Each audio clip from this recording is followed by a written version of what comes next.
Bramayugam movie തിയേറ്ററിൽ മികച്ച രീതിയിൽ പോയിക്കൊണ്ടിരിക്കുമ്പോൾ ചിത്രത്തെ തേടി മറ്റൊരു നേട്ടം കൈവരിച്ചിരിക്കുകയാണ്. ഈ ഒരു നേട്ടത്തിലൂടെ മമ്മൂക്ക മറ്റൊരു തലപ്പത്തെത്തുകയും ചെയ്തു.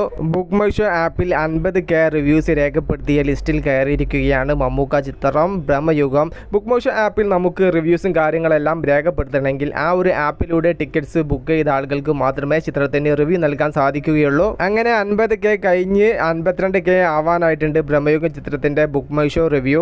ഈ ഒരു നേട്ടം ബ്രഹ്മയുഗം മൂവി കൈവരിച്ചതോടുകൂടെയാണ് മമ്മൂക്കയെ തേടിയിട്ട് മറ്റൊരു നേട്ടം എത്തിയിരിക്കുന്നത്. 5 സിനിമകൾ 50K reviews book my show ആപ്പിൽ രേഖപ്പെടുത്തിയ നടനായി മാറിയിരിക്കുകയാണ് മമ്മൂക്ക. ഭീഷ്മപർവം, ഷൈലോക്ക്, മധുരരാജ, കണ്ണൂർ സ്ക്വാഡ്, ഇപ്പോൾ ഇതാ ബ്രഹ്മയുഗം, ഇതൊക്കെയാണ് മമ്മൂക്കയുടെ 50K reviews book my show ആപ്പിൽ രേഖപ്പെടുത്തിയ ചിത്രങ്ങൾ. കൊറോണക്ക് മുന്നേ തിയേറ്ററിൽ വലിയ വിജയം കൈവരിച്ച മൂവിയാണ് ഷൈലോക്കും മധുരരാജയും. അല്ലെങ്കിൽ ബുക്ക് മൈ ഷോ ആപ്പിൽ 50K റിവ്യൂസും കാര്യങ്ങളൊന്നും രേഖപ്പെടുത്തില്ലല്ലോ. കാരണം ടിക്കറ്റ്സ് ബുക്ക് ചെയ്ത ആളുകൾക്ക് മാത്രമേ റിവ്യൂസ് രേഖപ്പെടുത്താൻ സാധിക്കുകയുള്ളൂ. അപ്പോൾ 50K റിവ്യൂസ് ചിത്രത്തിന് വരണമെങ്കിൽ എത്രത്തോളം ആളുകൾ ബുക്ക് മൈ ഷോ ആപ്പിലൂടെ ചിത്രം ബുക്ക് ചെയ്ത് കണ്ടിരിക്കണം. എന്തായാലും മലയാളത്തിലെ മമ്മൂക്കയുടെ ഈ ഒരു നേട്ടം ഈ ഒരു അടുത്ത കാലത്തൊന്നും ഒരു താരവും മറികടക്കാൻ ചാൻസ് ഇല്ല. വിഷയത്തിൽ നിങ്ങളുടെ അഭിപ്രായം ജസ്റ്റ് കമന്റ്.